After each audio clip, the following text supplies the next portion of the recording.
They were staying, they reached the campus on 28th of April, and from then there was a schedule which was followed on all the 3 days intensively, and a part of 28th and on 2nd May.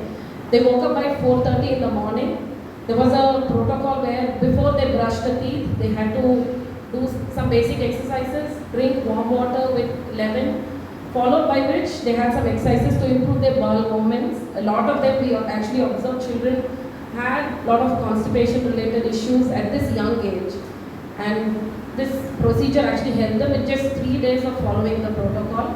And then they went in for a little bit of brushing their teeth, then followed by which there was yoga, and then they went in for taking bath, and then there was this flag hoisting, meditation and Agnihotra every day morning. Then they went in for breakfast. So what they had in the morning was that warm water, then the breakfast. So that made them feel hungry and then finish their food. The first day we actually noticed a lot of the children wasted food.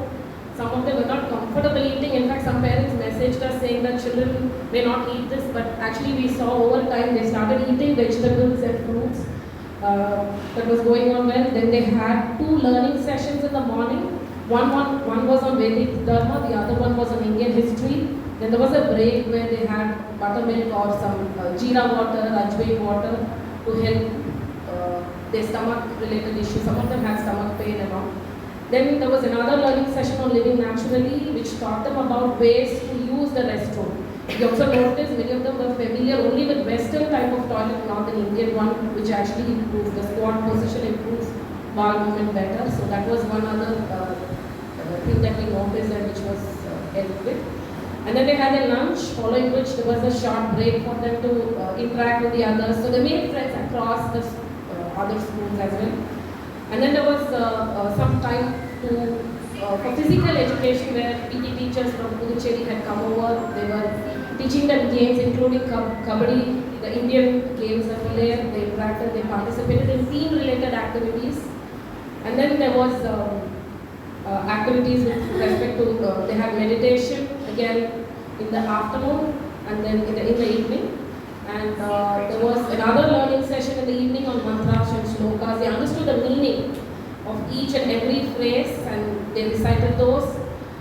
There was again meditation in the evening, followed by 6:45 they had their dinner. So it gave them enough time. And there was chanting and walking around the multipurpose hall in Puducherry. Following which it was 1 hour of introspection where they had to share experience about what they learned through the day. So the children were encouraged to be independent. There were groups which were serving food for others, cleaning up, rolling mats for yoga session, putting them back. So children also felt very good because they were on their own, they felt very responsible. And none of them cribbed about waking up in the morning and they went to bed by 9. And towards the end they were also assessed based on 2 parameters broadly. One was the internal assessment through the 3 days where they were assessed for how punctual, how they were participating in team activities, how they were interactive, what was their receptiveness during classes, all that. And there was another assessment towards the end of the 3rd day where they had to, their knowledge was tested, both was combined together and marks were provided. The first 5 participants along with Gurukul children, so they also participated in the activities and they were felicitated towards the end. So a lot of feedback was also received and it was wonderful to be a part of it as well. So I would like to, so Kripaji and Priti were present over here. They were absolutely fantastic resources and it was a great teamwork, and I must say the inaugural Vedic Shivir that we had over there was a very good success. As you mentioned, we had about 47 children and we also said no to a few registrations in the end. We did not want to take for the larger numbers, but with blessings of all of you, best wishes of all of you. This first camp has been launched. We will, I'm sure, soon do multiple such shivers. There's some more of construction, some finishing work is still pending. So we may postpone by about a month or 2. We'll also have such shivers for adults. All the sessions will be conducted in English so that the children are able to understand, right, and appreciate as to what is being spoken. So once again, thanks to Kripaji and Priti who are present over here, but a lot of people are back in. Right, from over here, Radha Subramani ma'am, who is part of our head office, National Definition Test Dean. She was also present for all the 5 days. Back end team from the head office, Prasad ji. We had Shiv Kiran ji. We had Shekhar ji. Shekhar ji handled food to the first. He took leave from office. And he was there went on Saturday, Sunday, Monday. He was there.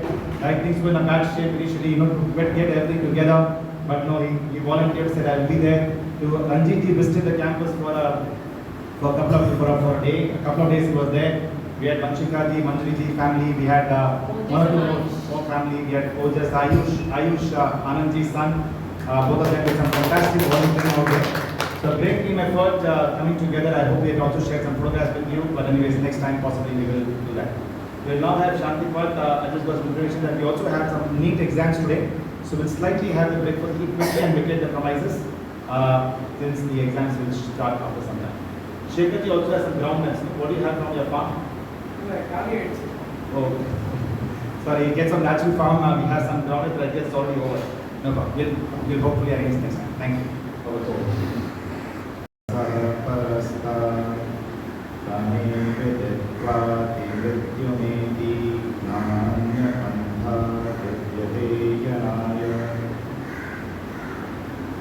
Respected audience present over here,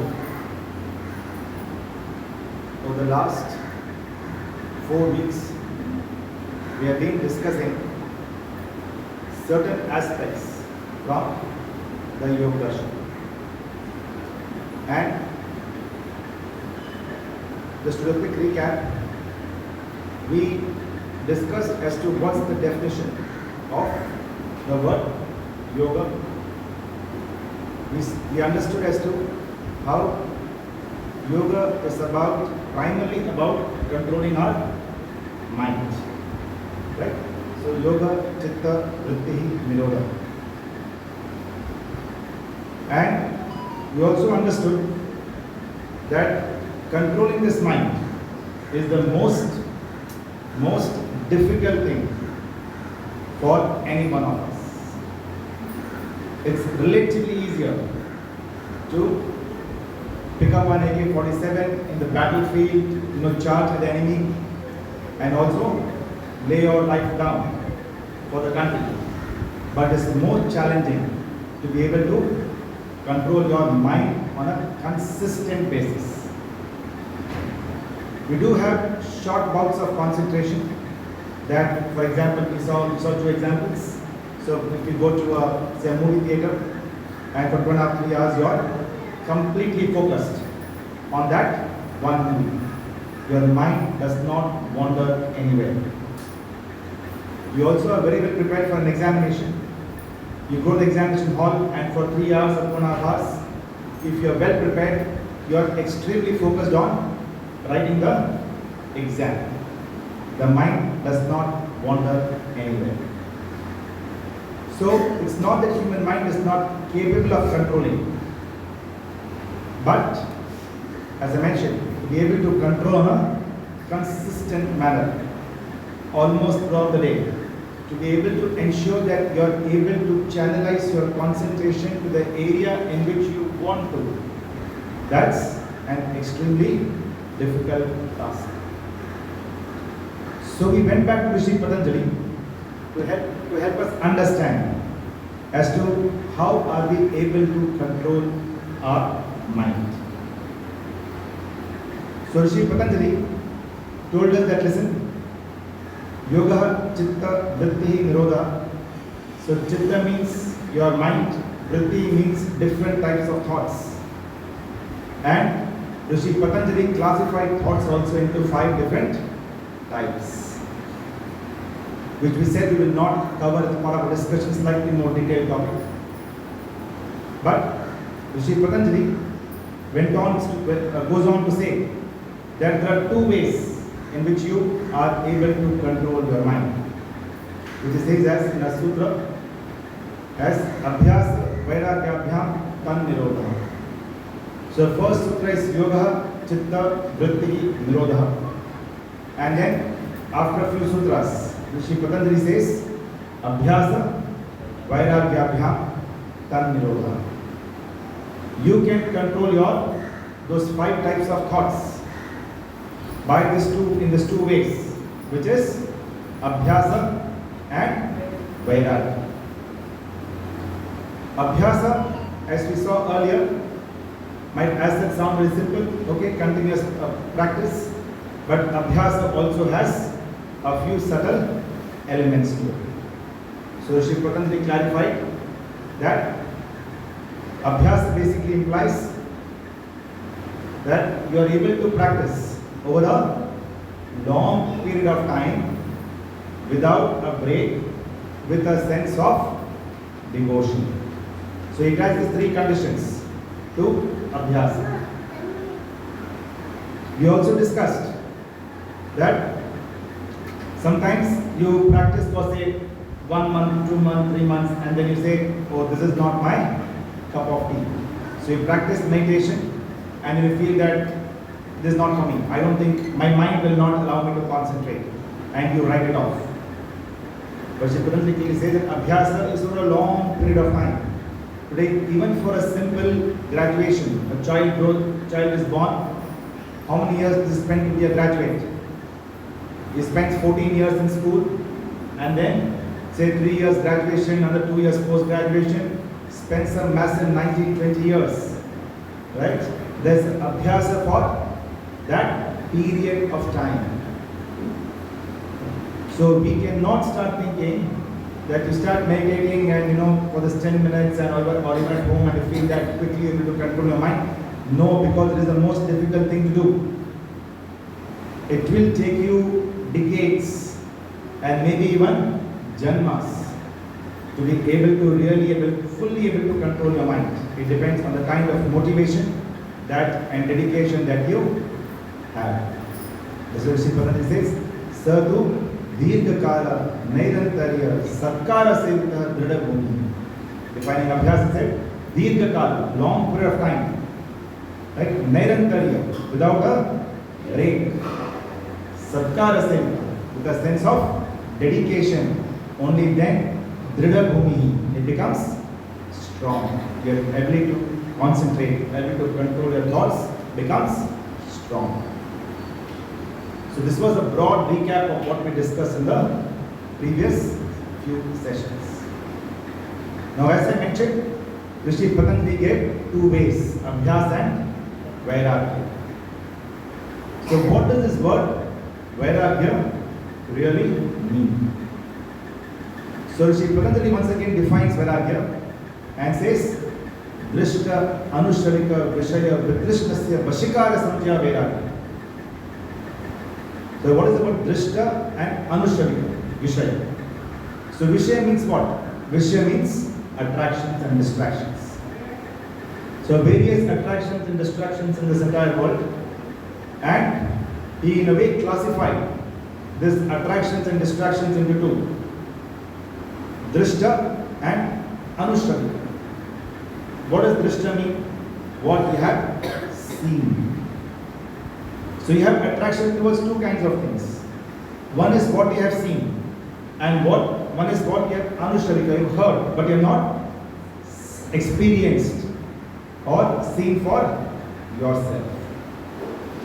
You may not have ever traveled to Australia, right? But you have heard about it. Okay, Sydney is a great city, great tourist spot, right? It is not drishta by you. You haven't really experienced it until now.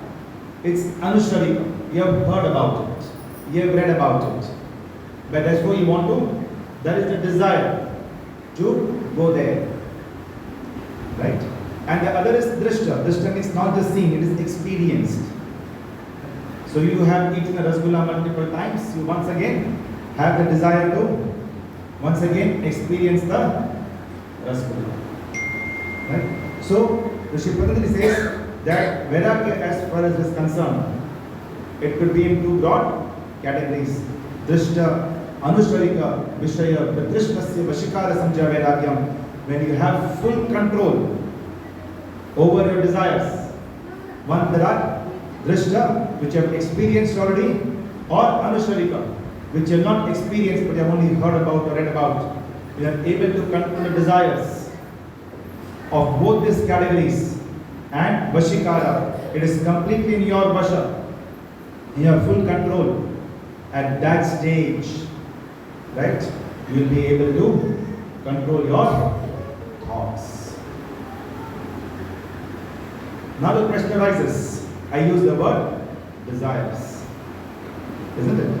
So, these desires, once again, can be of three broad types. Can be of three broad types. So everything in Indian philosophy, in the Vedic philosophy, if you take a look at it, it's all very beautifully categorized. Right? Thoughts are of 5 different types. Desires are of 3 different types. There are 2 ways in which you are able to control your thoughts. So everything is laid out in a very well structured manner. So desires, coming back, can be of 3 different types. All our desires in this world, that whatever we have, you can put this into 3 buckets.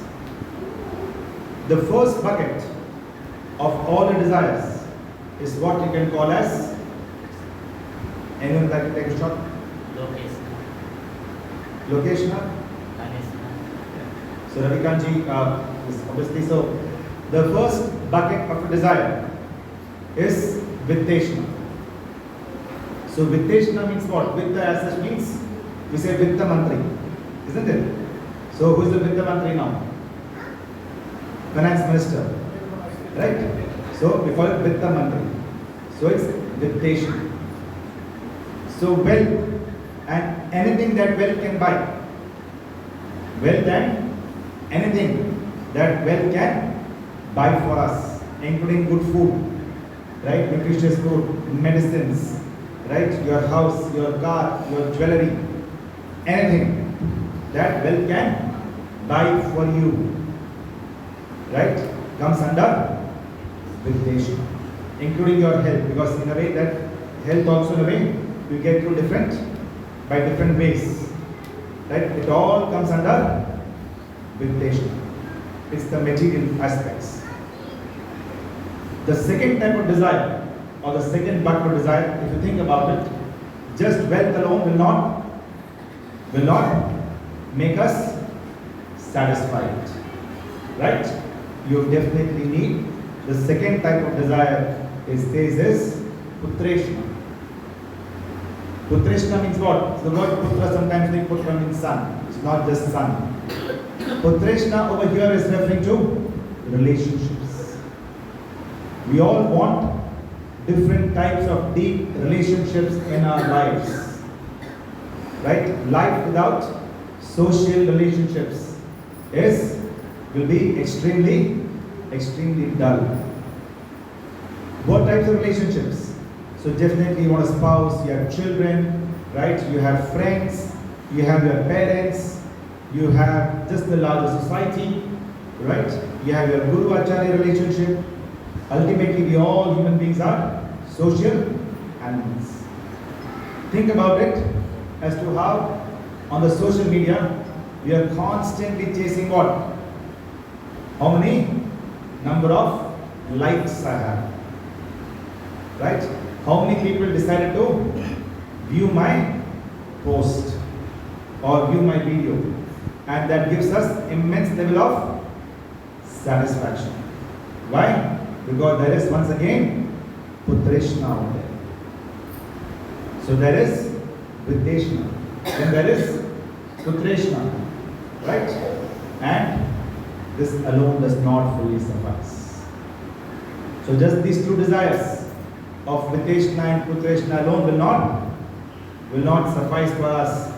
We need one more very important one, which the Shastras call as location. Location means what? Location has a desire for fame, for recognition, for being appreciated. Right? All that comes under location. Location exists not only amongst adults, even amongst small children. Let's take a simple example. So you have, say, a class of 40, right? And A child generally does extremely well, and he scores, say, always in 90 plus. But he's chasing that he should get the top rank, second rank, third rank, first rank. Now, teacher gives away the mathematics paper. The child takes the paper and analyzes the paper and does what? Goes back to the teacher and says, "Ma'am, get half mark more, ma'am. I need to get a half mark more, 1 mark more." Why is he chasing that half mark, 1 mark? Because of which desire? It is not Viteshna, it is not Putreshna, it is location. That 1 mark more will give a slightly better rank. Maybe from third he will move to second. Right? So he is chasing that half mark, that 1 mark, because the child also has location. Even as adults, definitely we all have location. Think about it. You make a generally, even if you do a good deed, generally you have some kind of a expectation. What's the expectation? So if you go to say a temple every day, you want to generally mention to your friends that you are very spiritual, and you go to a temple every day. You want to mention it. You want to be appreciated for it. You make a donation somewhere. You want it to be generally, in most cases, you want it to be mentioned. You want it to be recognized. Right? You want it to be appreciated. The entire election process, you think about it. Right? Some of the politicians, they have tons and tons of money, but you're still so eager. You go to any extent. I recall, I think a few days back, I think someone didn't get some ticket and he committed suicide. Right? It's all this is what? Nothing but location. His desire for fame, desire for power. Right? Even power comes under location. Right? So, all our desires, because Rishi Patanjali said, Abhyasa Vairagyabhyam Tannirodha. You can control your thoughts only through these 2 ways. When you have A, you need to constantly practice, and B, you need to have Vairagya. Vairagya from what? Vairagya from your desires. Right? And desires, as he said, are first brought 2 types, Drishta and Anushtarika. There is one way to classify. And the other way to classify is to understand as to what types of desires are those. And those, as we said, are Putreshna, Viteshna, Putreshna and location. The Shastras ask us as to what is the most difficult type of desire to leave of the 3. So saw the 3 types of desires. Which is the most difficult to reduce, if not completely leave? Location. Putreshna. What do you feel? Putreshna? Location. Lokeshna?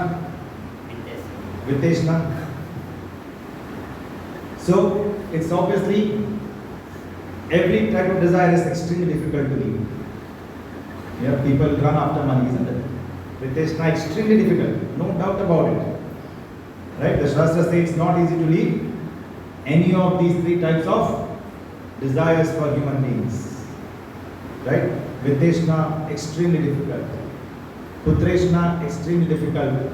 Lokeshna, extremely difficult. Right? The Shastras say that, if you think about it deeply, right? Look at, it's still relatively easier, to leave Viteshna and Putreshna. The most difficult type of desire to get rid of is Lokeshna. It says even sometimes the sadhus and the saints, they may have given up Viteshna. They were left on their relationships also.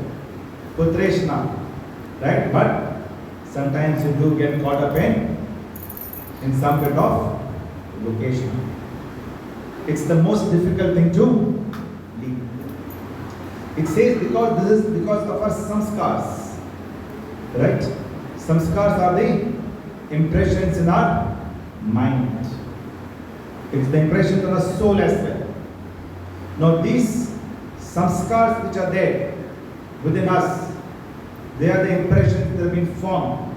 Indeed, I would put it this way. Memories are there in the mind. Samskars are there on the soul. There is a difference between memory and samskar. Memory in Sanskrit is smriti. Right?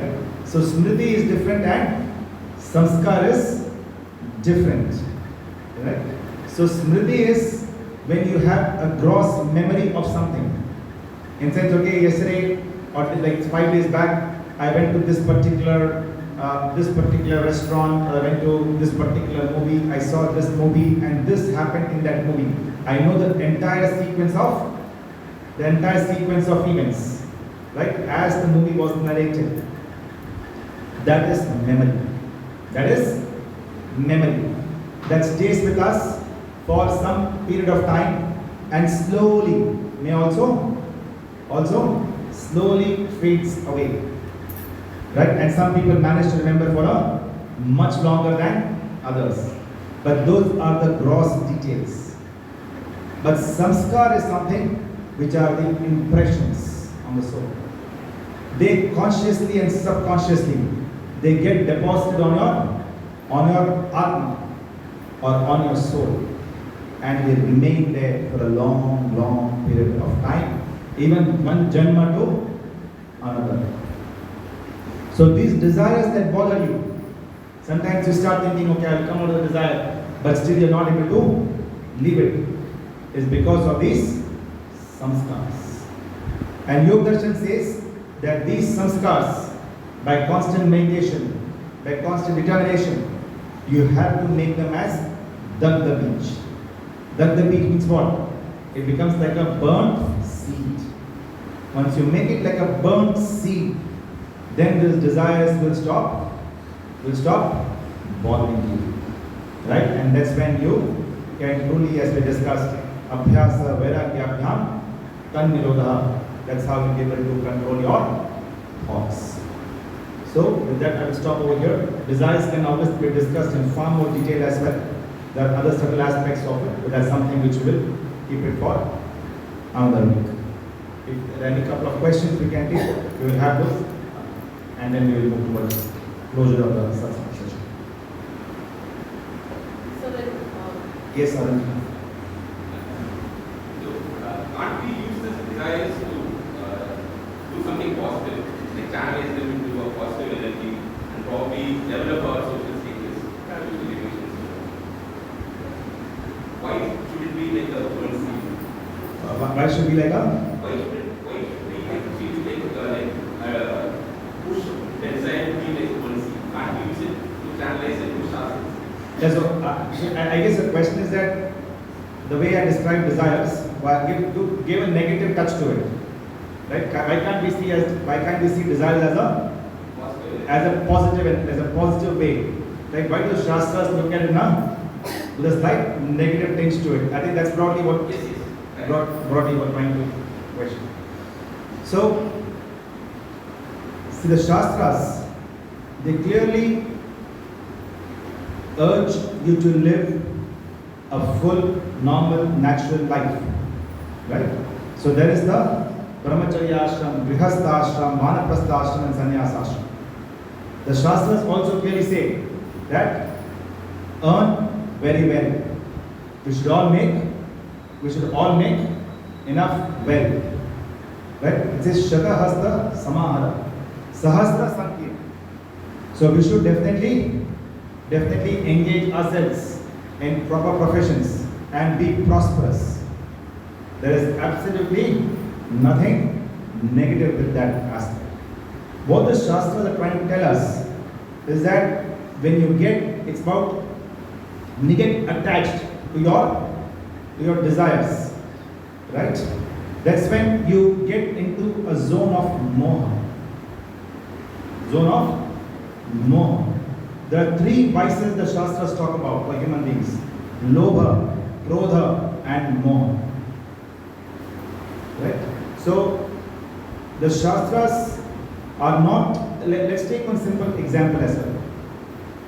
You're staying if you're staying in a rented house, what's your psychology? Your psychology is that, okay, I'm staying in this house, I'm enjoying this house, I'm paying a rent, it's a good, comfortable house, but this is not mine. And I could get a notice to vacate this house at any point of time with a 2-month or a 3-month notice. Yes or no? That's the perspective you'll always carry, right? In some sense, that's what the Shastras are saying. That listen, you be in this world and you use all that is there in this world, right? For your benefit. But remember that you don't own anything. You may need to leave it at some point of time, at any point of time, right? You have seen enough examples: earthquake strikes, tsunami strikes, different natural disaster strikes. Even the millionaire or billionaires, they get onto the road. They stand in long queues, and they are like what they couldn't have imagined. They are forced to get into that kind of a situation. So it says that you should be able to handle all of this very seamlessly, and that happens when you are not attached to your desires. Putreshna, we all have seen death in life, right? So any of our near and dear ones could not be there at any point of time. Yes or no? No notice period. Right? Now the amount of grief and how you are able to carry forward your life, even in that situation, depends on how you look at desires. So if you are able to do that with that sense of detachment, your life will actually be smoother. So Shastras do sometimes say that, I agree with you, that in some of the conversations that just come up, the Shastras are looking at things very negatively. There's no positive touch to it. Everything looks so gloomy. But the answer is, the way to approach this is that it helps you actually constantly keep preparing yourself of dukkha in life. And dukkha is bound to happen. There is no one in this world who does not have dukkha. Gopi kutrapi na sukhina. No one is completely happy anyway. So from that perspective is what the Shastras say. Yes, ma'am. It's very similar to what we asked. So when I'm satisfied with what I am, I never try to get better. So there should be some desire to gain knowledge. So it's true that with respect to, if you all get too satisfied, then you are lulled into just accepting things the way they are, right? So once again, the answer is slightly similar, that wherein you have to definitely work very hard. So it's Shatahasta Samahara. It is not saying that stop, that you be poor, just be, it's not about that. You need to have resources. So we definitely need to continuously work hard, but it is about the sense of detachment that the Shastras talk about. You don't use the word desire there. We see desires. There's nothing wrong in desires. It is the detachment of the desires that is important, right? That's something which is the critical aspect that we have. See, desires also, the Shastras will say there are 5 problems with fulfilling desires: Arjan, Rakshan, Shaya, Sangha, and Himsa. Right? We're not in details right now, but we needs to be seen in the right context of it. But it does not mean that we just get satisfied and stop working. That's also not the takeaway from the Shastras as well as this is. Yes. The question, I would like to leave a question for everybody to think about. Spoke about attachment. You're living in an apartment. In an apartment, what belongs to you? The question is, your roof is somebody else. Your floor is somebody else's roof. Your roof is somebody else's floor. Your wall is somebody else's wall. Your left wall is somebody else's wall. Your inside is somebody else's outside. The land doesn't belong to you. for what belongs to you? I think, sir, a very deep question, right? I guess all of you got it. So all of you here, sir. Yes. So sir mentioned that if you live in an apartment, what really belongs to you? I think it's a very good deep question, right? The land does not fully belong to you. Your roof is someone else's floor. Your left wall is someone else's wall as well. Your right wall is someone else's wall as well. Very true, right? So it's a way to look at that.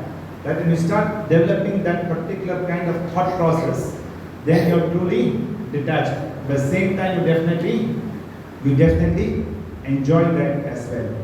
There is absolutely nothing wrong with that aspect. So as I mentioned, I think it's a good analogy, and the one that I mentioned, it's the rented premises. You enjoy the home, right? You're not, as long as staying there, you're comfortable, you enjoy it. But in your mind, it's consciously there that I may need to vacate, right? So that's the broad aspect. So yes, sir. Please. We talked about desires, three desires: Viteshna, Uteshna, and Lokeshna. And you said Lokeshna is the most difficult one. But if I give a person everything, every fame and whatever money they want and all the power and fame, and I remove all social interactions, every Uteshna, that person with the money and the fame cannot do anything. So technically, Uteshna should be the most difficult to live, right? What do they need the money and the fame for? To talk to people, to socialize, to control, right? So technically, shouldn't that be the most difficult? The most difficult should be Utreshna. You have a good perspective on this. There's a bit of an overlap if you think about it between Utreshna and Lokeshna. See, Utreshna also says referring to relationships, right, around you, which is your friends, your family, right? Then family as well, different family members, isn't it? And Lokeshna also is fame. Fame with whom? Fame once again is with people, right? But that goes beyond your immediate set of, your 50, 60, 70, 80 people that you call a extended family, right? So in a way, there's a bit of an overlap. And as the Shastras mentioned, all three are extremely difficult. It's not that Viteshna is easy. No, right? Talking on the mic and you hearing it sounds okay, that's easy to leave. No, right? Extremely difficult. So all three are extremely difficult. But what the Shastra said that this Lokeshna gets even more final stages. And as I mentioned, right, there are some saints and sadhus, they would have left complete well. They would have left all the relationships. They would not visit their homes, not visit their families.